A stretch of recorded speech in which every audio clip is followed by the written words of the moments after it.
Le meilleur ami de l'homme est désormais le smartphone.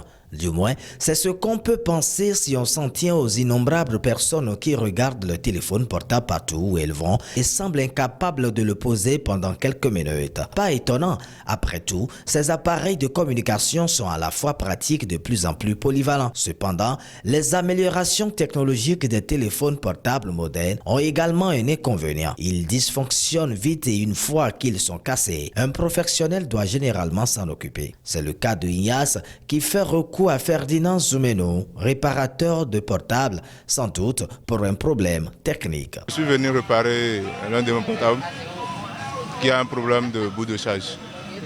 Il m'a dit qu'il peut le faire et je peux aussi attendre et prendre ça.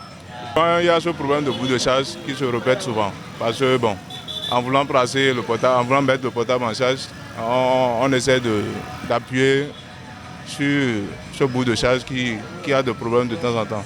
Cette panne de téléphone n'est qu'une petite parmi tant d'autres que gèrent les réparateurs au quotidien. Comme vous pouvez le constater ici maintenant, c'est un problème de bout de charge. Ça, c'est un problème d'écran qu'on vient d'arranger. Il y a un problème de moteur où le moteur est mort. On arrive à réveiller d'autres. Par contre, il y a d'autres qui ne reprennent pas du tout. Si le client est d'accord, des fois, on va jusqu'à chercher d'autres moteurs pour remplacer. Souvent, ils ont les problèmes des écrans. Et secondo, les bouts de charge, et les reprogrammations et consorts. Pour le bien de techniciens, ils ont intégré ce cercle par le coup du destin. Si je suis devenu technicien reconnu aujourd'hui, j'étais en pharmacie. Quand j'ai fini avec le BTS, j'avais trouvé un boulot en pharmacie. Donc là, un jour, mon enfant a fait tomber mon portable dans l'eau. J'ai emporté ça au boulot pour nettoyer, sécher. Quand un client qui voulait payer des produits pharmaceutiques a vu, a dit « vous réparez le portable ici ?» Et mes collègues ont répondu oui. Et c'est fini, c'est comme ça qu'ils ont commencé à amener le téléphone. Et par la suite, quand ils nous ont remerciés en pharmacie, j'ai ouvert ma propre boutique là-bas à Sakété. Et je travaillais là-bas. Mais après, comme j'ai vu que le milieu n'allait pas trop, c'est là que j'ai rabattu sur Porte-Novo. J'ai un BTS en hôtellerie tourisme. Aussi, j'ai fait la science juridique sur le campus. J'ai fait 2 ans de sciences juridiques avant de faire BTS hôtellerie tourisme. À écouter les uns et les autres, c'est un travail qui peut sortir l'homme des vices, même s'il n'est pas sans inconvénients. Celui qui est en train de faire ce travail, il peut se gérer. Il peut jouir d'un peu de tout. Oui. Quand tu viens, dans la journée, on arrive à trouver 5 000, 6 000 et on arrive à mettre quelque chose de côté et mettre quelque chose pour la famille.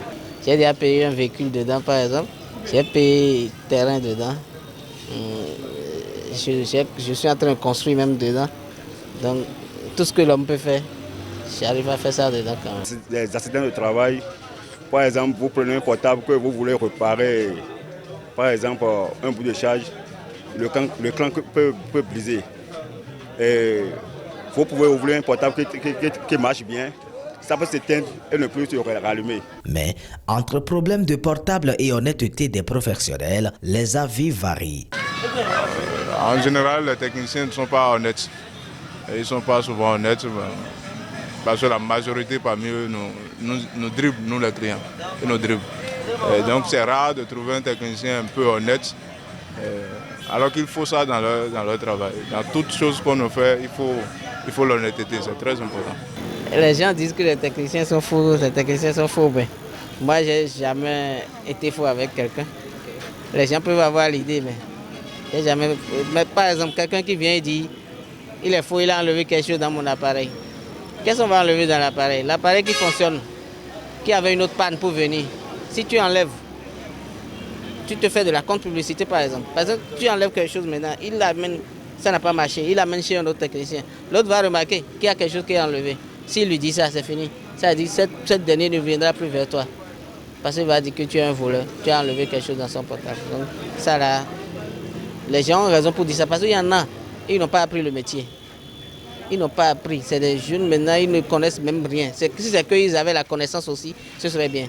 Ils n'ont pas la connaissance et ils détruisent les pièces quand ils ouvrent, parce que c'est fragile. ils détruisent les pièces. Et après on dit ils ont volé, ils ont fait cela. Mes impressions sont bonnes. Sinon jusque-là, ils ne m'ont jamais déçu. Quand j'ai un souci de portable, je me rapproche, surtout Aziz, il me règle rapidement le problème. Donc ils sont au-dessus de leur métier. Quoi qu'il en soit, vigilance à toutes et à tous.